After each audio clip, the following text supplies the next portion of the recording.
അല്ല ഹരിയുടെ കേസ് അങ്ങനെയല്ല. ഹരി അല്ല അതിനുമുമ്പ് ഞാൻ ഹരിയുടെ ഒരു ഇൻട്രൊഡക്ഷൻ കൊടുത്തിട്ടെ. കാര്യം അനുവിൻ്റെ കാര്യത്തിൽ എനിക്ക് എന്തായാലും ഒരു പ്രതീക്ഷയില്ല. അനു കൈവിട്ട് പോയി കഴിഞ്ഞു.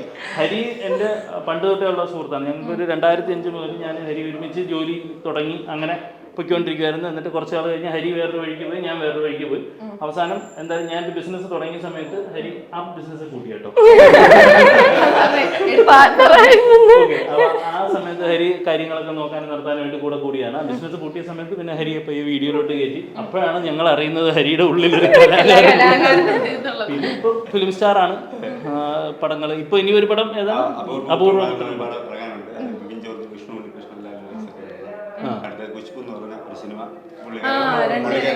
അതിൽ രണ്ടുപേരും ഉണ്ട്. പിന്നെ ശുക്രൻ എന്ന് പറഞ്ഞൊരു മൂവി ഉണ്ട്, അത് ഞങ്ങളെല്ലാവരും ഉണ്ട്. അല്ല നമ്മള് സൈഡ് ഇവരൊക്കെ എല്ലാവരും വളർന്ന് കണ്ടാ മതി. അതെ അങ്ങനെ പൊയ്ക്കൊണ്ടിരിക്കുന്നു. വീഡിയോസിന്റെ കുറെ പ്ലാൻസ് ഒക്കെ അവിടെ നിക്കട്ടെ. നിങ്ങളുടെ പണ്ടത്തെ കുറെ വീഡിയോസ് ഒക്കെ ഇല്ലേ, എനിക്ക് ഞാനുണ്ടല്ലോ ഇതിന്റെ ഇടയില് ഞാൻ നിങ്ങളുടെ രണ്ടുപേരുടെ കല്യാണ വീഡിയോ കണ്ടിട്ടുണ്ട്. അതിനകത്ത് ഞാൻ നോക്കിയിട്ടുണ്ടല്ലോ കുറച്ച് നാളുകൊണ്ട് ഞാൻ താടി ഉണ്ടായിരുന്നു. ഇപ്പൊ ഞാൻ ഈ ആ ഫിലിം ഷൂട്ടിന്റെ സമയത്താണ് ഞാൻ താടി എടുത്തത്. ഒരു പോലീസ് ഓഫീസറുടെ ഒരു ചെറിയ റോളാണ്, അതിന് വേണ്ടിട്ട് താടി എടുത്തത്. ചേച്ചിക്ക് ആ ഒരു ഇതൊക്കെ ഓർക്കുമ്പോഴേക്കും ആ മൊമെന്റ്സ് ഒക്കെ ഓർക്കുമ്പോ എന്താ മനസ്സിലേക്ക് വർഷമായിട്ട് ഓർമ്മ കിട്ടുന്നില്ല. നല്ലതായിരുന്നു. അന്ന് ചേട്ടന് ക്ലീൻ ഷേവ് ആയിരുന്നു. ഇതിനായിട്ട് അങ്ങനെ വന്ന് കല്യാണത്തിന്റെ സമയത്ത് ആ സമയത്ത് ഞാൻ ഡൽഹിയിലായിരുന്നു. അപ്പൊ ഡൽഹി വൈബ് പിടിച്ച് കളർത്ത മുടിയൊക്കെ ഒന്ന് കളർ ചെയ്ത് മീശയൊക്കെ എടുത്ത് വന്നു. പക്ഷെ അത് ഇപ്പൊ കാണാൻ അല്ല അതല്ല, അത് കുഞ്ഞും കുഴപ്പമില്ല. നമ്മള് ആദ്യത്തെ ടിക്ടോക്ക് വീഡിയോസ് ഉണ്ട്, അത് ഞങ്ങൾ ഒരുമിച്ച് ചെയ്യുന്നതിന് മുന്നേ ഞാൻ ഒറ്റയ്ക്ക് ചെയ്ത കുറെ വീഡിയോസ് ഉണ്ട്. അതൊന്നും ആരും കുത്തിപ്പൊക്കരുത് ഭഗവാനെ എന്ന് മാത്രമാണ് എനിക്ക് കാണത്തില്ല എന്നുള്ള വിശ്വാസത്തിൽ ഞാൻ ടിക്ടോക്ക് ഒക്കെ പോയല്ലോ. ഞാനങ്ങ് അഴിഞ്ഞാടിയിട്ടുള്ള വീഡിയോകളുണ്ട്. ഈ പഴയ വീഡിയോ എന്ന് പറയുമ്പോൾ ഞാൻ അതാ ചിന്തിച്ച അപ്പോഴാണ് പിന്നെ കല്യാണം നടക്കുന്നത്. ആ സമയത്തെ വീഡിയോ ഒക്കെ കണ്ടിട്ടാണെന്നുണ്ടെങ്കിൽ നിങ്ങൾ മാരേജ് നടക്കുമായിരുന്നു. അത് നമ്മൾ ആക്ച്വലി സംഭവം എന്ന് വെച്ചാൽ നമ്മുടെ കല്യാണം കഴിയുന്നത് 2014 ഒരു 2-3 വർഷം കഴിഞ്ഞിട്ടാണ് നമ്മൾ ഈ വീഡിയോയുടെ പരിപാടികളിലേക്ക് കടക്കുന്നത്. അതായത് ടിക്ടോക്കിലാണ് നമ്മൾ വീഡിയോസ്. ആദ്യം ചേട്ടനായിരുന്നു ചെയ്യുമായിരുന്നത് വീഡിയോസ്. അപ്പോഴത്തേക്കും എനിക്ക് വലിയ താല്പര്യം ഉള്ള കൂട്ടത്തിലായിരുന്നില്ല. പിന്നെ നമ്മൾ ഓൺ വോയിസ് ചെയ്യാൻ തുടങ്ങിയപ്പോഴത്തേക്കും ചേട്ടനൊന്ന് വിളിച്ച് കമ്പനിക്കൊന്ന് വിളിച്ച് പിന്നെ ഞാനും ചെറുതായിട്ടൊന്ന് വന്നു. ചെറിയ ചെറിയ വീഡിയോസിൽ അത് നമുക്കൊരു പോസിറ്റീവ് എന്ന് പറയുന്നത് വെച്ചാൽ നമ്മൾ ഓരോ സമയത്തും നമ്മൾ അതിനനുസരിച്ച് ഓഡിയൻസിന് വേണ്ട കാര്യങ്ങൾ നമുക്ക് കൊടുക്കാൻ പറ്റി എന്നുള്ളതാണ് എനിക്ക് തോന്നുന്നത് നമ്മുടെ ഒരു സക്സസ്. അതെ, അങ്ങനെ എന്തായാലും അതിലോട്ട് വന്നിട്ടാണ് പിന്നെ അതിന് റീച്ച് വരാൻ തുടങ്ങി. അപ്പോഴത്തേക്കും നോക്കിയപ്പോ കൊള്ളാം, അങ്ങനെ അതെ അങ്ങനെ എങ്ങനെയാണ് പിന്നെ പൈസ വരാൻ കൊള്ളാം. നിങ്ങൾക്ക് വേറെ പണിയില്ല. എന്റെ വീട്ടുകാര് എനിക്ക് സപ്പോർട്ടായിരുന്നു. എന്നാലും കുടുംബക്കാരോടൊക്കെ ചേർന്ന് നിന്ന് കുറ്റം പറഞ്ഞാണ് കുറച്ച് കഴിഞ്ഞപ്പോഴത്തേക്ക് പുതുമ്പി.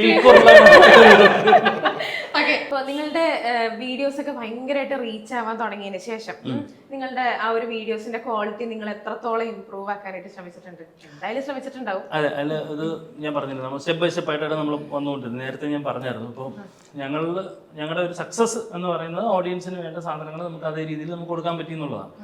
അപ്പോൾ ഞങ്ങൾ ആദ്യം ഈ പറയുന്ന മൊബൈലിൽ ഒക്കെയാണ് ചെയ്തുകൊണ്ടിരുന്നത്. അപ്പോഴാണ് ഈ പറയുന്നത് നമുക്ക് ഓരോ സ്റ്റേജിലും ഞങ്ങളിങ്ങനെ അപ്ഗ്രേഡ് ആദ്യം ഞാൻ ഒറ്റയ്ക്ക് ചെയ്തു തുടങ്ങി. പിന്നെ അത് കഴിഞ്ഞപ്പോൾ ലെന കൂടി. അപ്പോൾ നമ്മൾ കുറച്ച് ഒരുമിച്ചുള്ള ലിപ്സിങ്ക് വീഡിയോസ് ചെയ്തു. പിന്നെ അത് കഴിഞ്ഞ് ഞങ്ങൾ ഓൺ വോയിസ് വീഡിയോസ് ചെയ്തു. അപ്പോൾ അതെല്ലാം നമ്മുടെ ഒരു അപ്ലിഫ്റ്റ്. പിന്നെ ഈ സാധനം തന്നെ നമ്മൾ DSLR ക്യാമറയിൽ ചെയ്തു തുടങ്ങി. സോ അങ്ങനെ ഓരോ സ്റ്റേജിലും നമ്മൾ അങ്ങനെ ക്വാളിറ്റി ആണെങ്കിലും വിഷ്വൽ ക്വാളിറ്റി ആണെങ്കിലും കോണ്ടന്റ് ക്വാളിറ്റി ആണെങ്കിലും ഇമ്പ്രൂവ് ചെയ്ത് വരുന്നുണ്ട്. പിന്നെ ഇത് എപ്പോഴും ഇതൊരു ക്വാളിറ്റി എന്ന് പറയുന്നതിൽ ഞാൻ മനസ്സിലാക്കിയെടുത്തോളം എപ്പോഴും നമുക്കൊരു ഹൈ ക്വാളിറ്റി എന്നുള്ളതിന് അനുസരിച്ചല്ല റീച്ച് ഇരിക്കുന്നത്. ചിലപ്പോൾ നമുക്ക് കോണ്ടന്റുമാണ്, ചിലപ്പോൾ അതിന്റെ മേക്കിംഗ് ആണ്, ചിലപ്പോൾ അതിൽ കിട്ടുന്ന ആദ്യത്തെ ഒരു ഹൂക്കായിരിക്കും. നമുക്ക് അറിയാമല്ലോ എങ്ങനെയാണ്. അപ്പൊ ആ ഒരു രീതിയിലാണ് ഇത്. അത് എങ്ങനെ കൊടുക്കാൻ പറ്റും, വെറൈറ്റി ആയിട്ട് എങ്ങനെ കൊടുക്കാൻ പറ്റും എന്നുള്ള രീതി. ഇപ്പൊ നമ്മൾ ആത്മാർത്ഥമായിട്ട് നമുക്കൊരു ഈ വീഡിയോ നമുക്ക് റീച്ച് ആക്കണം എന്നും പറഞ്ഞ് നമ്മൾ വീഡിയോ ചെയ്യുവാണെന്നുണ്ടെങ്കിൽ നമുക്കത് റീച്ച് ആക്കാൻ പറ്റും. അതൊരു ഇത്രയും നാൾ നമ്മൾ ചെയ്ത് വരുന്നുണ്ടല്ലോ. അപ്പൊ അതിനുള്ള സാധനങ്ങൾ നമ്മൾ ആദ്യമായിട്ട് കൊടുക്കും. ഈ പറയുന്ന ഹൂക്ക്, ഈ പറയുന്ന ക്വാളിറ്റി, ആ ഒരു ഇപ്പം പ്രൊമോഷൻസ് ഞങ്ങൾ ചെയ്യാറുണ്ട്, ബ്രാൻഡ് പ്രൊമോഷൻസ് ചെയ്യാറുണ്ട്. അപ്പോൾ ആ ചെയ്യുന്ന പ്രൊമോഷൻസ് ആണെന്നുണ്ടെങ്കിൽ അത് എങ്ങനെ നമുക്ക് അത് ആദ്യം ഒന്ന് ആളുകൾക്ക് എന്ന് ബുക്ക് ചെയ്യണം എന്നുള്ള ആ ഒരു സാധനം നമ്മൾ എന്താ റിലീജിയസ് ആയിട്ട് തന്നെ നമ്മൾ നോക്കി ചെയ്യാറുണ്ട്. അപ്പൊ അത് കിട്ടാറുണ്ട് പലതും. നിങ്ങൾ എത്ര ഒരു വീക്ക് എടുത്തു കഴിഞ്ഞാൽ എത്ര ദിവസം നിങ്ങൾ ഷൂട്ട് ചെയ്യാനായിട്ട് അതിനകത്ത് എടുക്കാറുണ്ട്? അത് ഇത് ഞങ്ങൾ പല പല പരിപാടികൾ ചെയ്യുന്നുണ്ട്. മൊത്തത്തിൽ നോക്കുകയാണെന്നുണ്ടെങ്കിൽ ഞാൻ പറഞ്ഞു, ഒന്ന് ഞാൻ വർക്ക് ചെയ്യുന്നുണ്ട്. ഞാൻ ഒരു US ഹോട്ടൽ കമ്പനിയിലാണ് വർക്ക് ചെയ്യുന്നത്. അതിന്റെ ഡെവലപ്മെന്റ്സ് ആണ്. ഞാൻ ഹോട്ടൽ മാനേജ്മെന്റ് ആണ് എൻ്റെ ബാക്ക്ഗ്രൗണ്ട്. ഞാനൊരു 10-20 വർഷമായിട്ട് ഇൻഡസ്ട്രിയിൽ വർക്ക് ചെയ്യുന്ന ഒരാളാണ്. അപ്പോൾ ഈ ഒരു ലാസ്റ്റ് 3 years ആയിട്ട് ഞാൻ ഹോട്ടൽ ഡെവലപ്മെന്റ്സിലോട്ട് മാറി. അത് കഴിഞ്ഞാൽ ഹോട്ടൽ ഓപ്പറേഷൻസ് ആയിരുന്നു. അതായത് ഈ ലക്ഷറി ഹോട്ടൽസ്. ഇപ്പം ഞങ്ങൾ നോക്കുകയാണെന്നുണ്ടെങ്കിൽ കൊച്ചിയിലൊക്കെ റമദാൻ എന്ന് പറയുന്ന ഒരു ബ്രാൻഡാണ്. ഇത് ഞങ്ങളുടെ ഒരു ബ്രാൻഡാണ്.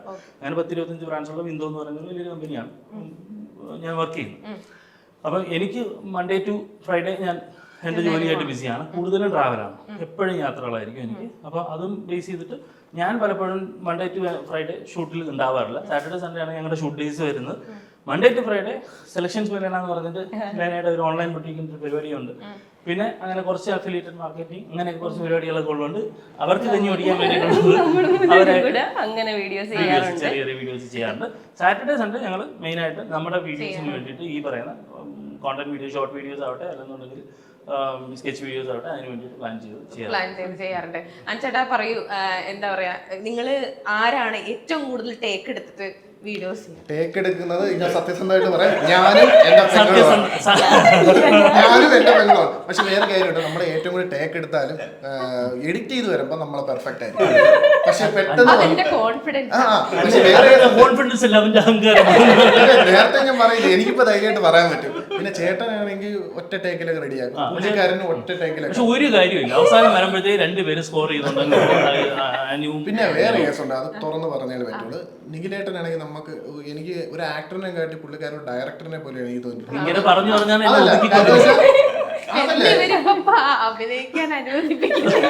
ചുരുക്കി പറഞ്ഞാൽ നിങ്ങൾ അങ്ങോട്ട് മാറി ഞങ്ങൾ ചെയ്യാം, ക്യാമറയുടെ ബാക്കി ചേട്ടൻ നമുക്ക് ഒരു വീഡിയോ ചെയ്യുമ്പോൾ തന്നെ എടാ ഇങ്ങനെ ഫീൽ കൂടി ഇങ്ങനെ പറഞ്ഞ് ചെയ്താണ് ഇൻ കേസ് പോലെ എനിക്കൊരു മൂവിയിലേക്ക് കിട്ടിയതും. അത് പറയുന്നതിൽ തെറ്റില്ലല്ലോ, അത് പറഞ്ഞു പഠിപ്പിച്ചൊന്നുമല്ല. ഇപ്പൊ ആവശ്യമായല്ലോ. ചേട്ടൻ കുറെ ഹെൽപ്പ് ചെയ്തിട്ടുണ്ട്. അതുകൊണ്ട് വേറെ സെറ്റിലൊക്കെ പോയി അഭിനയിക്കുന്ന സമയത്ത് നമുക്ക് അധികം ടേക്ക് ഇല്ലാതെയൊക്കെ പെട്ടെന്ന് നമുക്ക് മനസ്സിലാക്കി ചെയ്യാൻ പറ്റുന്നുണ്ട്.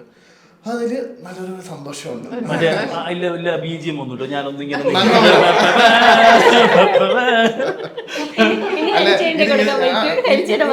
ഒരു സെക്കൻഡ് കൂടെ, ഇത് നിഖിലേട്ടൻ പറഞ്ഞു പഠിപ്പിച്ചൊന്നും അല്ല, അതിന്റെ